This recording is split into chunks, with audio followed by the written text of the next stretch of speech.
Bonjour, bienvenue dans votre chaîne Communiquer en français. J'espère que vous allez super bien. Bienvenue dans cette nouvelle vidéo.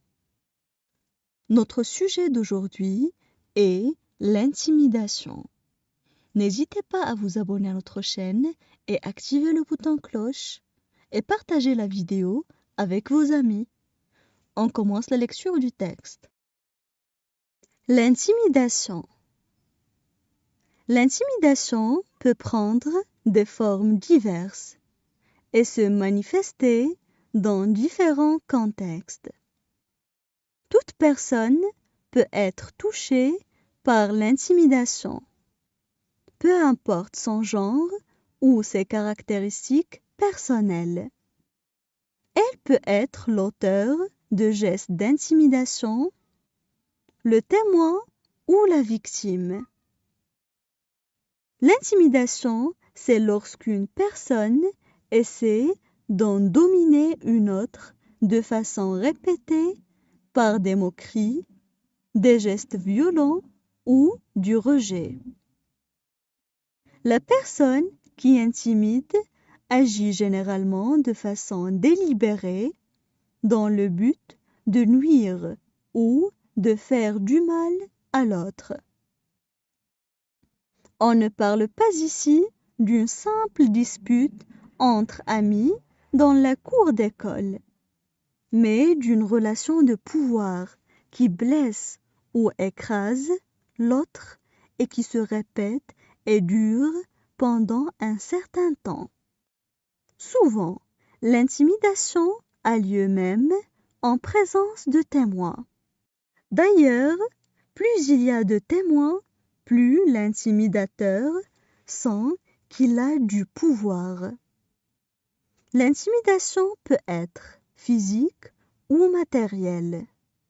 Frapper quelqu'un, le faire tomber, le pousser, lui tirer les cheveux, prendre ses objets personnels ou lui faire des attouchements non désirés. C'est la forme d'intimidation la plus facile à observer. Verbal, insulter quelqu'un, le menacer ou l'humilier. Social, alimenter de fausses rumeurs sur quelqu'un.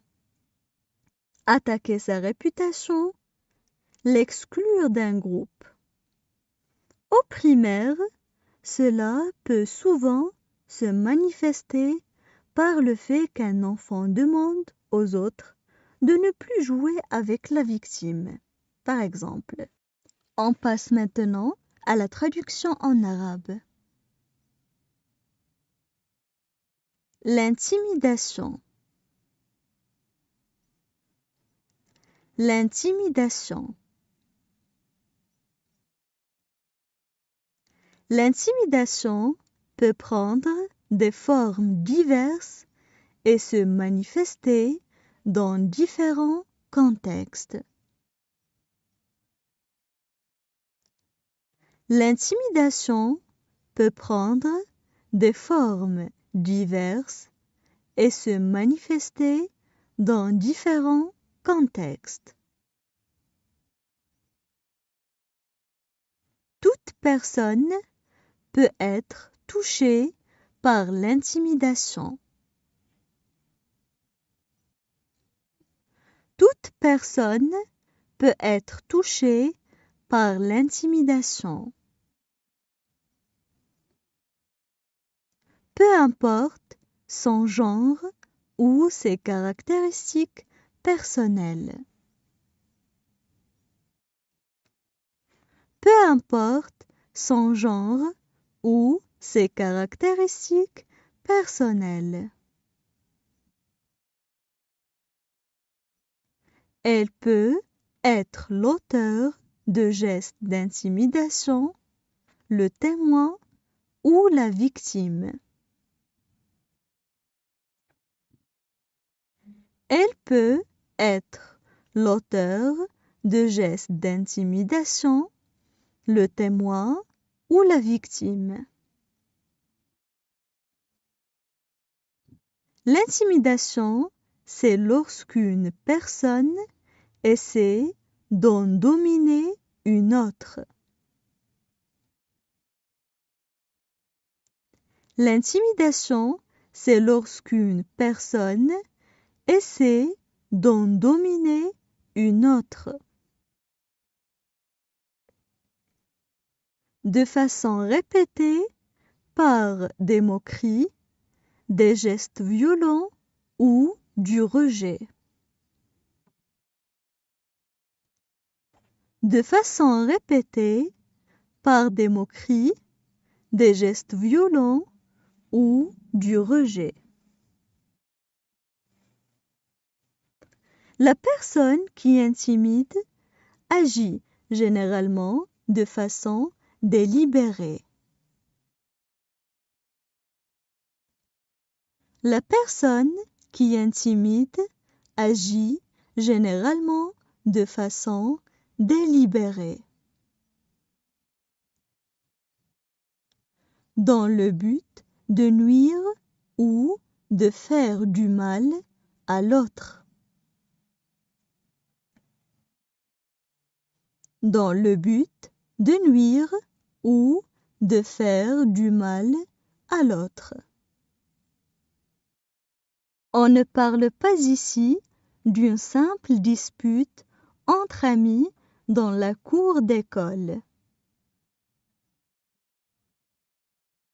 On ne parle pas ici d'une simple dispute entre amis dans la cour d'école, mais d'une relation de pouvoir qui blesse ou écrase l'autre. Mais d'une relation de pouvoir qui blesse ou écrase l'autre. Et qui se répète et dure pendant un certain temps.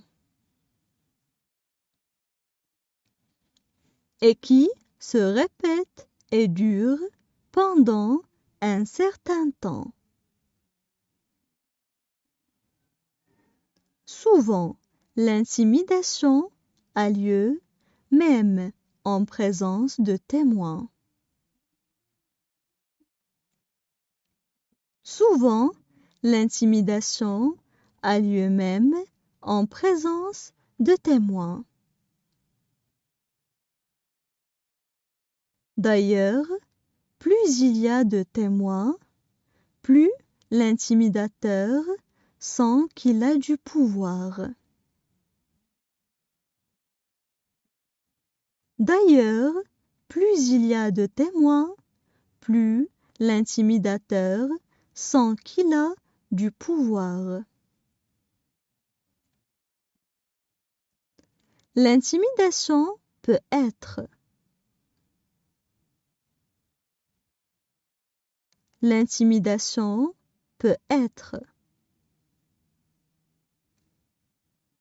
physique ou matérielle. Frapper quelqu'un, le faire tomber. Physique ou matérielle. Frapper quelqu'un, le faire tomber. Le pousser, lui tirer les cheveux, prendre ses objets personnels. Le pousser, lui tirer les cheveux, prendre ses objets personnels. Ou lui faire des attouchements non désirés. Ou lui faire des attouchements non désirés. C'est la forme d'intimidation la plus facile à observer. C'est la forme d'intimidation la plus facile à observer. verbal, insulter quelqu'un, le menacer ou l'humilier. Verbal, insulter quelqu'un, le menacer ou l'humilier. Social, alimenter de fausses rumeurs sur quelqu'un. Social, alimenter de fausses rumeurs sur quelqu'un. Attaquer sa réputation, l'exclure d'un groupe. Attaquer sa réputation, l'exclure d'un groupe. Au primaire, cela peut souvent se manifester par le fait qu'un enfant demande. Au primaire, cela peut souvent se manifester par le fait qu'un enfant demande. Aux autres de ne plus jouer avec la victime, par exemple. Aux autres de ne plus jouer avec la victime, par exemple. Maintenant, je vais relire le texte. L'intimidation. L'intimidation peut prendre des formes diverses et se manifester dans différents contextes. Toute personne peut être touchée par l'intimidation, peu importe son genre ou ses caractéristiques personnelles. Elle peut être l'auteur de gestes d'intimidation, le témoin ou la victime. L'intimidation, c'est lorsqu'une personne essaie d'en dominer une autre de façon répétée par des moqueries, des gestes violents ou du rejet. La personne qui intimide agit généralement de façon délibérée dans le but de nuire ou de faire du mal à l'autre. On ne parle pas ici d'une simple dispute entre amis dans la cour d'école, mais d'une relation de pouvoir qui blesse ou écrase l'autre et qui se répète et dure pendant un certain temps. Souvent, l'intimidation a lieu même en présence de témoins. D'ailleurs, plus il y a de témoins, plus l'intimidateur sent qu'il a du pouvoir.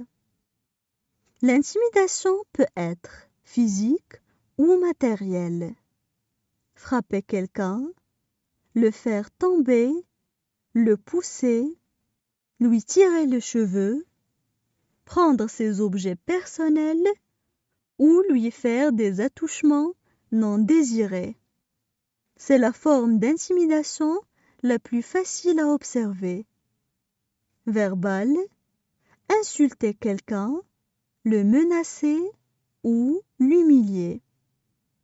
Social, alimenter de fausses rumeurs sur quelqu'un. Attaquer sa réputation, l'exclure d'un groupe.